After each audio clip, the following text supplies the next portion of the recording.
Psalms 136 verse 26 na gaingon, give thanks to the God of heaven, His love endures forever.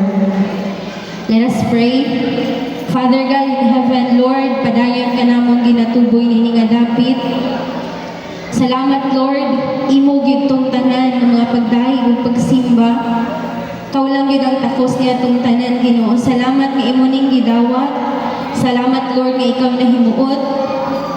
And this time Lord, samtang malandong kami sa imong pulong.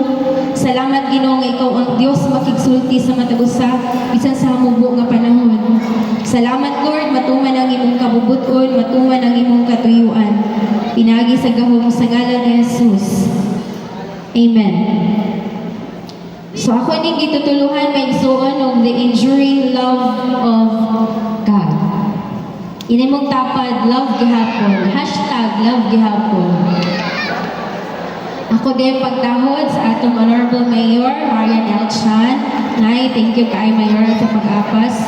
Have also tonight our SP member, Honorable Aimee Kie, may Mora.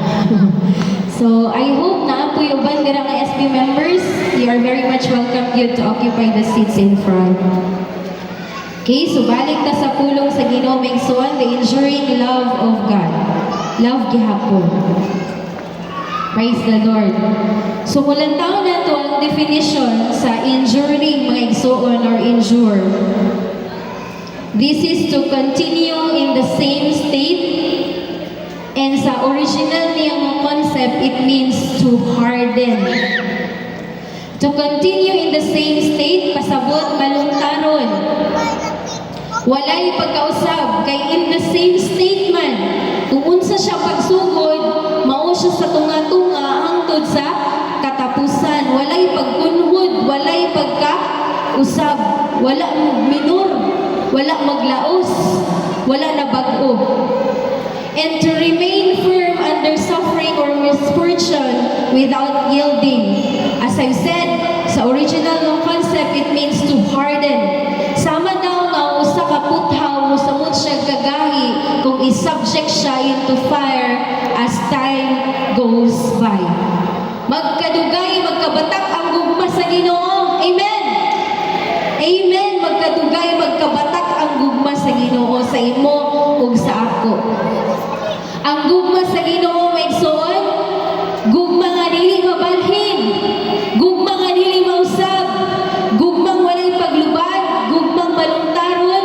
Sa among pagkikanta ganina sa among presentation, ang gugma sa Ginoo lig-on. Dili mabend, amen.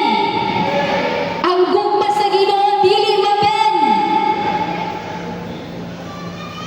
Ug ang gugma sa Ginoo walay end. Mao ni ang gugma sa Ginoo para nimo ug nako. Ang iyang gugma igsoon dili talandugon. Ang iyang gugma dili sitwasyon ray agton.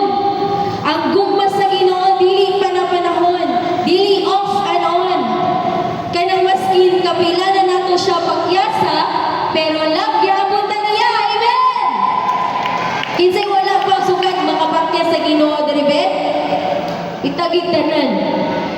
And kung ihapon siguro gamit atong mga kamot o atong tiil, kulangon pa sa makapila nato siya mapakyas. Pero the love of God endures forever. Love gihapon taniya. Amen. Love gihapon taniya. Kapila nato siya paasaha, higugma gihapon ta sa Ginoo. Now, katong lantawan ang demonstration of God's enduring love.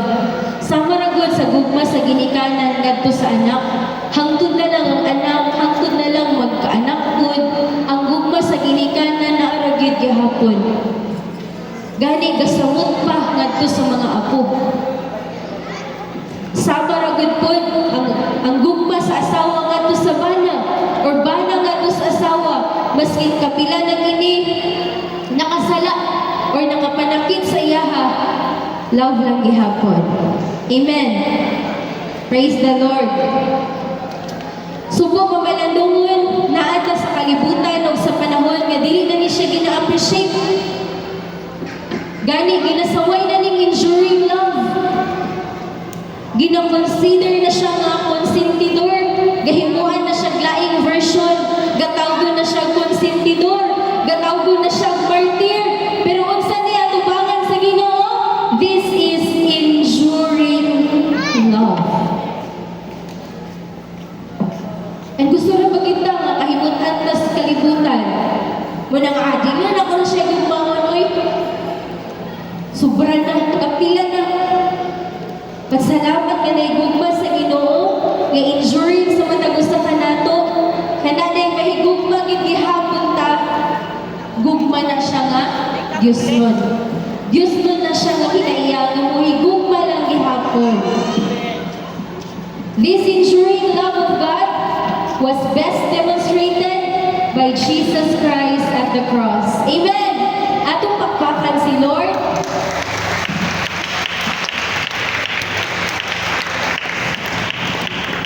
This enduring love of God was best demonstrated by Jesus Christ at the cross. In Romans 5 verse 8, but God demonstrates His own love for us in this, while we were still sinners, Christ died for us. Pakita, wapata nagsimba, wapata nagabilog Bible study, wapata kabalo kung sa'y maayong buhat, wapata kabalo kung sa'y gugma, at gihigugma na tandaan sa Diyos. Amen! Praise the Lord. Gihigugma lang gihapon niya ang nagbunhi nga niya. Gihigugma lang gihapon niya ang naglimot niya sa makatulong kahigayon. Gihigugma lang gihapon niya ang kalibutan bisan tuod nakasala kini batok kaniya ug kini ang hinungdan nga nang bilansang siya sa cross. Gihigugma lang gihapon niya bisan kadtong mga tao nga nagpalansang kaniya. Maskin katong tao nga wala makaila kaniya, katong ay harap mo sang pinipapigil na, gihigugma lang gihapon ka sa Dios. Gihigugma gihapon niya ang mga nagduha sa iyaka. Ang mga dili-bilib sa iyaka. Kinsa man na si Jesus? Anak man na siya karpintero. Batang gugma sa Ginoo, iya gid gihapon gipasinati sa tanan. Gihigugma gihapon niya ang gasunod-sunod niya tungod kinaalay giapas sa iyaha. Gihigugma gihapon kaniniya nga mga tawhana. Gihigugma gihapon niya ang nagdagmal kaniya. So in response mga igsoon, kung sa may atong buhaton, now that we know nga ang gugma na sa Ginoo sa tuwa is malungtaron. Kay kabalo mo, patay lang ang dili maka-response. Ini mong tapad. Patay lang yun ang dili maka-response. Ba? Sa nga sa medical nga field, patay lang yun ang dili maka-response. Bisa-bisa pa na mo tambal. Bisa-bisa pa yung dapat na wala gid response. Tungod kay patay na. So karon hagit sa tuwa, kita nga doon ay kinabuhi, naapagintay kanang katapos, naapagintay kakayahan nga mo respond sa enduring love ni Lord. Kanina ingon ta, love gihapon na niya. Unya kay love na gihapon na niya, kung sa may atong buhaton. Let us give thanks to God. Pasalamatan nato ang Dios sa iyang gugmang malungtaron. Kabantay mo sa bata nga liligali mahatagan sa iyang gusto, mingon dayon nga dili nagtika love. Diba? Ganda sa garang sa mga bata. Pag dili patughan sa ilang gusto, mingon sila dili nagtika love. Could you just imagine if ingon ana ang gugma sa Dios sa tuwa?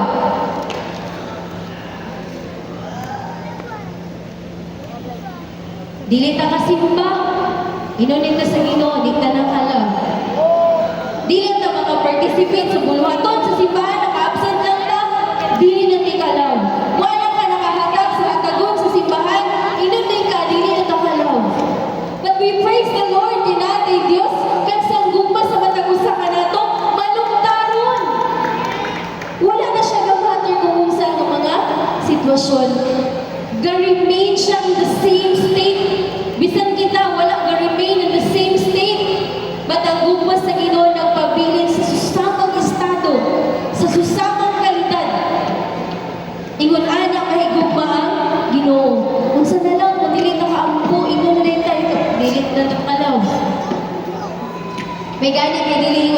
atong Dios. Mga takos gid siya, pasalamatan siyang mga manungtaron. Kanang ma-appreciate na to ba na Ginoo? Nandungay ra kayo ta. Ano sa kata last time nakapasalamat sa Ginoo? Lord, salamat ka love gihapon ko nimo. Kaila ra bagid ka nako.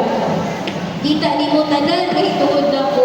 Kabalo ka mahitungod tanan mahitungod nako. Salamat ka love gihapon ko nimo. Amen. Bisan mga tao magalaw gihapon nato luyo sa tanan, salamati pud ta. Salamati mo kapag. Salamat kay nga love gihapon ko nimo. Naro ba kay nibalan na wala may balag sa uban pero salamat nga love gihapon ko nimo. Labi na nimo asawa panay kung tabat karon. Or imong anak or suwat sa imuha. Salamat kay nga love gihapon ko nimo. Labaw na kay Lord. Tayag sa iyaha ang tanan, yet He still loves us. Luyo sa tanan, love gihapon ta ni Lord. Ikaduha, 1 John 4:19, let us love God in return. Ato pong higugmaon ng Dios, tubang sa iyahang gugma sa atua. 1 John 4:19, we love because He first loved us. Tubangan nato ang gugma sa Ginoo. This is the greatest response sa iyang enduring love, to love Him in return. Kinanong tanan mag-ingon, I love you too, Lord! Yay! Love you too, Lord. But the greatest expression of love is unsa? John 14:15. Unsa expression sa gugma? If you love me, keep my commands. Char ginang mag-ingon nga love di ka Lord pero dili ka observe sa iyang command. Char gid na. Kaya ang tinuod nga nahigugma sa Dios, musugay gyud, mutuman gyud sa sugo sa Dios.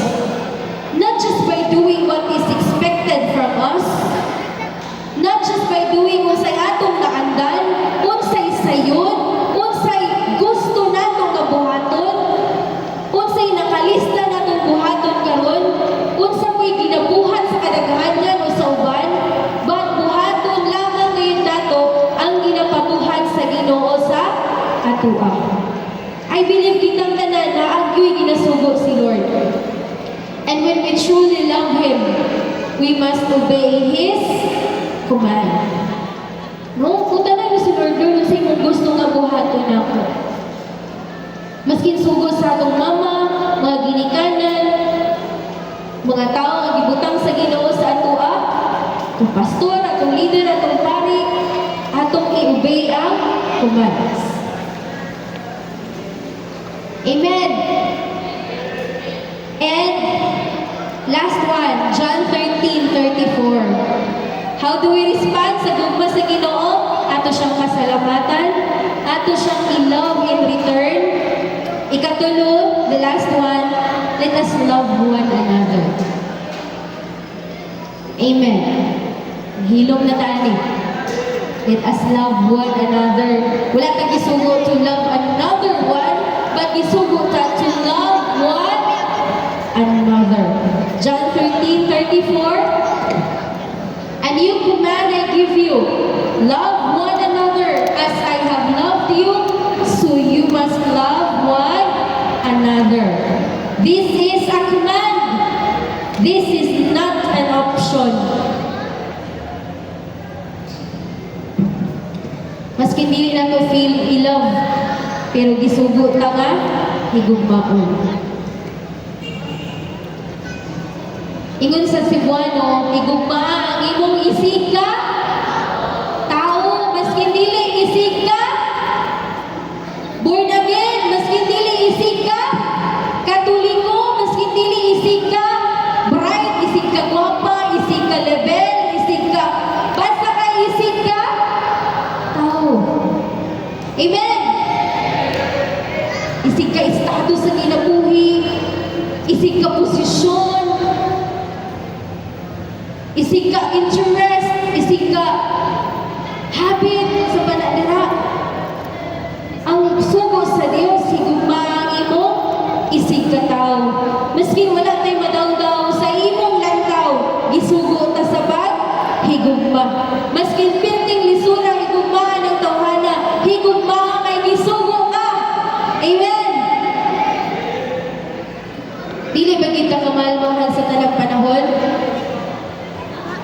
At salamat, isugo ta sa Ginoo, wala gidagkuwang si Lord sa pagtabang kanato. In John 3, 1 John 3:18. Let's also be careful ni Megsoon. Dear children, let us not love with words or speech, but with actions and in truth. In action, mahigugma ta in action, not just in words, not just sa reaction, sa emoticon, sa heart sign nga usong kayo sa Medina, no? Mao na ang image atong mayora heart sign, basta gagamit-gamiton lang po na nato sa wala lang. Gisugo ta sa Ginoo to love not just in words, but in action. Action man na siya ate. Action pasabot, magtabang ka, maghatag ka, mubisita ka, mangamusta ka, muubay ka, mutabang ka, presensya, maminaw ka, uguban pa nga mga butang, uguban pa nga mga buhat in expression sa ibuhang gugma. As I end my soul, indeed, God's love endures forever. I hope nga ito nang nasabtan ang pulong nga endure. Love gihapon ta ni Lord ato ning dunganon sa pagbasa. Love gihapon ta ni Lord. Outro. Balik. Rodrigo, love gihapon ta ni Lord. Ay, sila na po nang nanugay. Sige, usbo na to. Love gyapon ta ni Lord.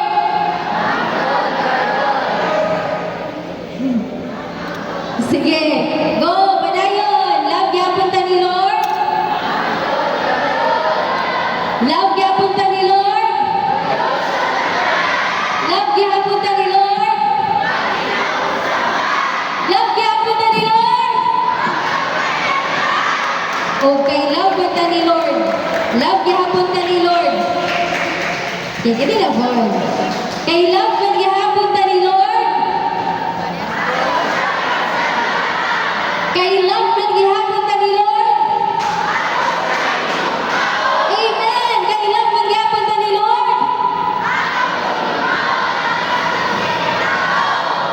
Amen. Praise the Lord. And I will end this sermon, this sharing, by reading this verse. Itatanan mag-pray. Itatanan magbasa. Sorry. Busa kinsay makapahimulag ka nato gikan sa gugma ni Kristo. Ang kasakit ba? Ang kalisdanan? Ang tanan? Ang mga paglutos? Ang gutom? Ang kakabos? Ang katalagman o ang kamatayon? Verse 38. Kay nakasiguro ako nga walay bisan unsa nga makapahimulag kanato gikan sa iyang gugma, bisan ang kamatayon o kinabuhi o mga anghel o ang mga langitong pamunuan o mga gahom o ang mga butang karunog sa umaabot nga kapanahunan, bisan ang kalibutan sa itaas o sa ilalom, wala gayoy bisan unsa sa mga binuhat nga makapahimulag kanato gikan sa gugma sa Dios nga naato pinaagi kang Kristo Jesus nga atong Ginoo. Amen! Atong pakpakan ng Ginoo. Manitong ta. Thanks, Lord.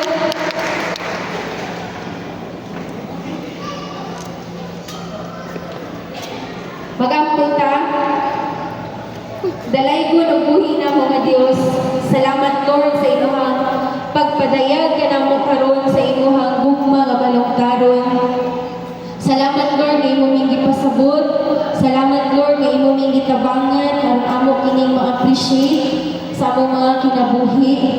Lord, I pray in the name of Jesus Christ, matagos sa Ginoo nga nakabalo karon, nakasinati sa imong walong-karon nga gugma, Ginoo. Luyo sa tanan, magkinaon sa man, salamat, Lord, nga love nimo gihapon. Lord, I pray, maskining hashtag lang, Lord, mununod sa matagusang nga kinabuhi. Nga naami Diyos, magkinaon sa man, love gid gihapon mo. Ug Lord, tabangi mi nga amo ning marespondihan ang kamatuoran.